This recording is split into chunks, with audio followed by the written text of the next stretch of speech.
The Bible tells us in Exodus 15, it talks about Pharaoh's chariots and his host hath he cast into the sea. The sonar first picked up the strange shapes. They were too symmetrical, too uniform to be natural rock formations. When the deep-sea drones descended, the images that came back were stunning.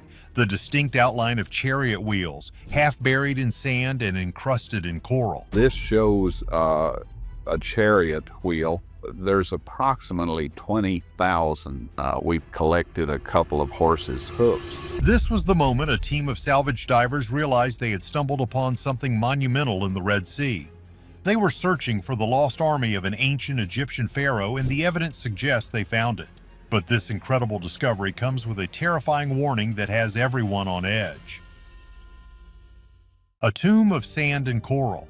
The discovery is, to put it mildly, staggering.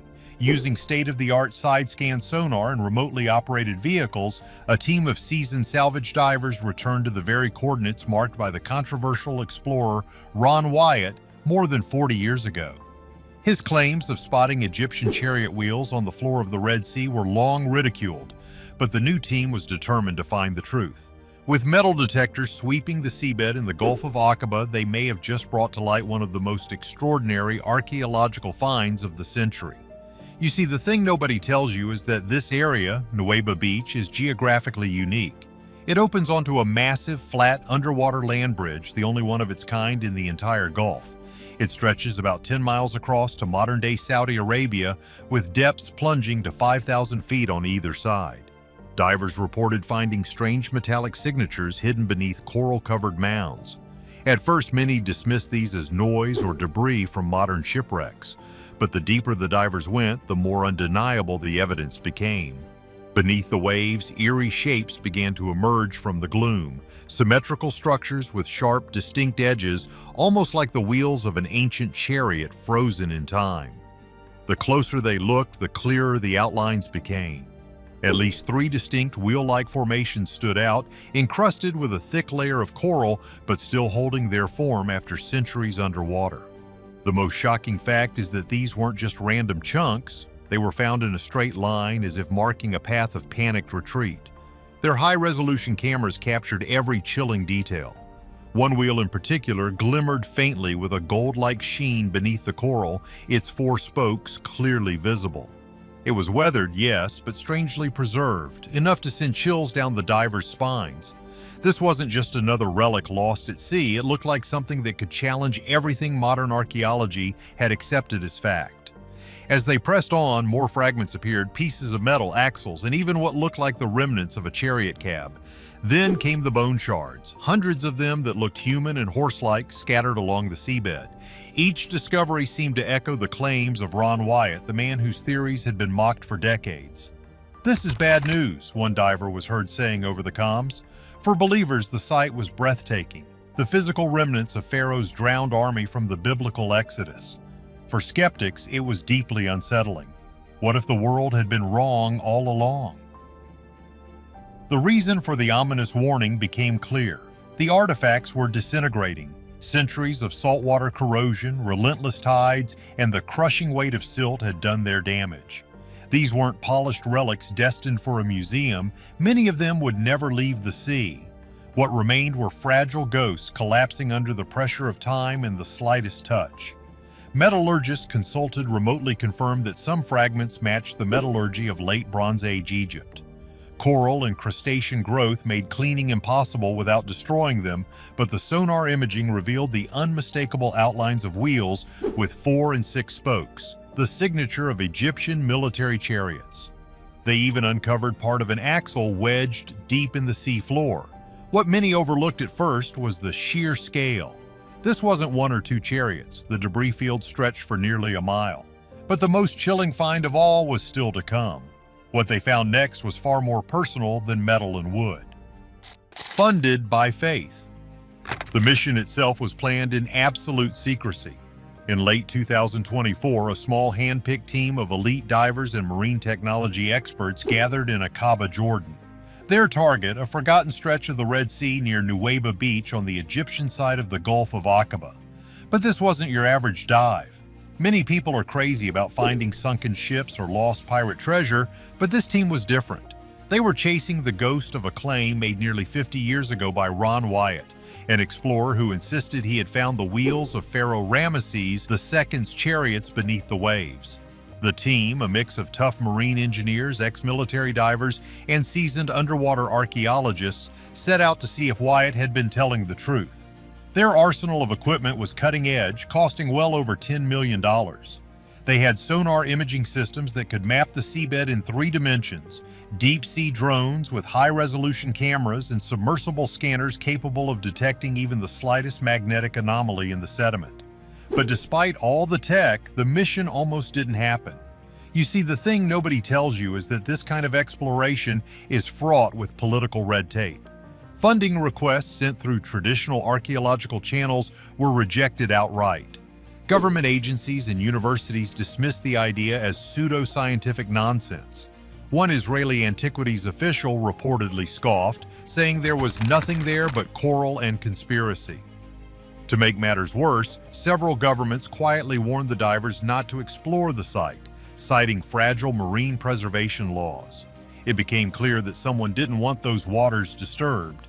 But not all things are what they seem. The resistance only hardened the team's resolve. A group of discreet private backers finally stepped in. These were wealthy enthusiasts of biblical archaeology, people who had followed Ron Wyatt's controversial claims for years. Some were simply curious billionaires with a taste for adventure. Others were deeply motivated by faith.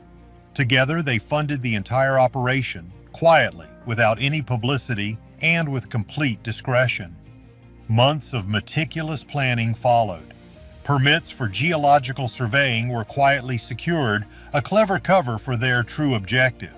They were about to dive into one of history's greatest mysteries, and they were doing it completely off the books. Just as the mission began, a drone operator spotted the first unsettling clue, a half-buried horse skull tangled in seagrass.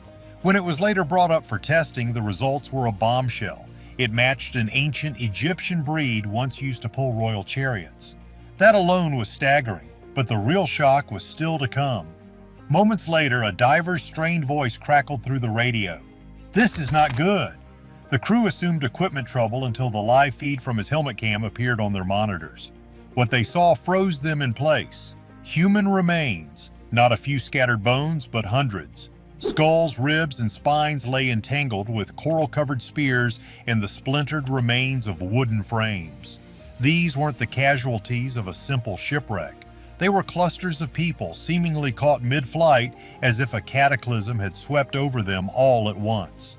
The dive no longer felt like an expedition. It felt like descending into an underwater resting place, a 3,000-year-old scene of catastrophe. But who was the man who first pointed them to this exact spot? Wyatt's Holy Grail. For many, the belief in Pharaoh's sunken chariot army traces back to one man, the explorer who first dared to claim, "I found the wheels." His name was Ron Wyatt. A self-taught adventurer who captured imaginations and stirred fierce controversy, Wyatt is the figure most often invoked whenever the Red Sea crossing debate resurfaces. To his followers, he was a trailblazer. To his critics, a fraud. Either way, his story simply refuses to die. What many overlooked is that Wyatt wasn't a professor. He held no archaeological license and had no formal training in history. For most of his life, Wyatt worked quietly as a nurse anesthetist in Tennessee, but inside him burned a conviction that the Bible wasn't just a book of faith, but a literal historical record waiting to be proven. In the 1970s, Wyatt began pouring his energy into what he saw as a divine calling, uncovering the physical evidence behind the Bible's greatest miracles. He funded his own expeditions, scraping together money from friends, church groups, and small private donors. To put it mildly, his methods were unconventional. His early journeys were bold, even audacious. In Turkey, he claimed to have located the resting place of Noah's Ark on Mount Ararat. In Saudi Arabia, he pointed to what he believed was the true Mount Sinai, insisting it still bore the blackened scorch marks of God's fire. Each claim pushed him further into the spotlight and deeper into controversy. But nothing would draw more global attention than his dive into the Red Sea in 1978. That year, Wyatt traveled to Nuweiba Beach. With only basic scuba gear and almost no formal backing, he slipped beneath the waters of the Gulf of Aqaba, driven by little more than scripture and faith. And according to Wyatt, what he discovered down there would change everything. He claimed he had seen something extraordinary, coral-encrusted shapes that looked just like the wheels of ancient Egyptian chariots. Some, he said, had 4 spokes. Others had 6 or even 8. He also described spotting human femurs and skulls, some appearing to have been crushed by a tremendous force. Perhaps his boldest claim was of a shimmering circular object glinting on the seafloor, what he believed to be a gold-plated chariot wheel. But when it came to hard evidence, Wyatt's case collapsed. He never produced certified photographs that could be properly analyzed. No peer-reviewed papers ever supported his claims, and despite decades of speculation, no physical artifacts were ever officially retrieved from the seafloor. Official institutions denied him access to excavation permits, and most academic journals refused to publish his findings. They argued his methods were crude, his tools too basic, and his interpretations built more on faith than science. Still, his story took on a life of its own, spreading through grainy photos and low-budget documentaries. To believers, Wyatt was a modern prophet chosen to confirm an astonishing miracle. So if he really saw all this, why did he leave it at the bottom of the sea? Rewriting the textbooks. So if Wyatt's claims were true, why weren't these priceless artifacts brought to the surface? According to Ron Wyatt himself, the waters of the Gulf of Aqaba guard their secrets well. He offered 4 key explanations. First, the coral. He insisted the wheels and bones were completely encrusted in hardened coral, which had preserved their shapes but left them impossibly fragile.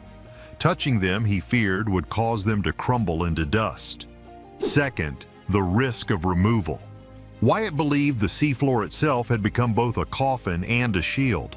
Once disturbed and exposed to air and light, the objects would rapidly decay, leaving nothing behind but fragments and unanswered questions. Third, there was the law. The Gulf of Aqaba falls under Egypt's strict archaeological jurisdiction. Removing any artifact without government approval is a serious crime. Wyatt claimed this legal wall made it nearly impossible to recover or even publicly display his alleged finds. And then came his 4th, most provocative claim, the golden chariot wheel. Unlike the others, this wheel wasn't covered in coral. It was smooth, gleaming, and appeared to be plated in gold. According to his account, he actually recovered this piece and handed it over to Egyptian authorities. But this is where the story unravels. There are no verified photographs, no museum listings, no official report, nothing. This brings us back to the recent expedition and the divers' cryptic warning, this is bad news. The bad news wasn't just that the artifacts were fragile, it was that they were actively being destroyed. The team reported that since Wyatt's time, large sections of the debris field appear to have been deliberately cleared or covered over. Some speculate it's the work of governments wanting to avoid a controversial discovery that could destabilize historical and religious narratives. Others whisper about looters. The most shocking fact is that the golden wheel, if it ever existed, is gone. The find is bad news because the evidence for one of history's greatest events is vanishing before it can be properly studied. This is where the story gets really strange. Some people watching this are probably wondering, could this all happen overnight? Could it all be a hoax? The thing is, the pushback from mainstream academia has been intense. Prominent voices argue that even if the objects are real, they could be from other, more recent shipwrecks. They point out that the Gulf of Aqaba was a busy shipping lane for centuries. But are we missing a key detail? The artifacts are all from the right time period, of the right design, and found in a massive debris field consistent with a fleeing army, not a single sinking ship. This discovery isn't bad news because it might be fake. It's bad news because it might be real, and if it is, it forces a terrible question. What else have we been told that isn't true? Is it possible that history as we know it is built on a lie and powerful forces are trying to keep the truth buried?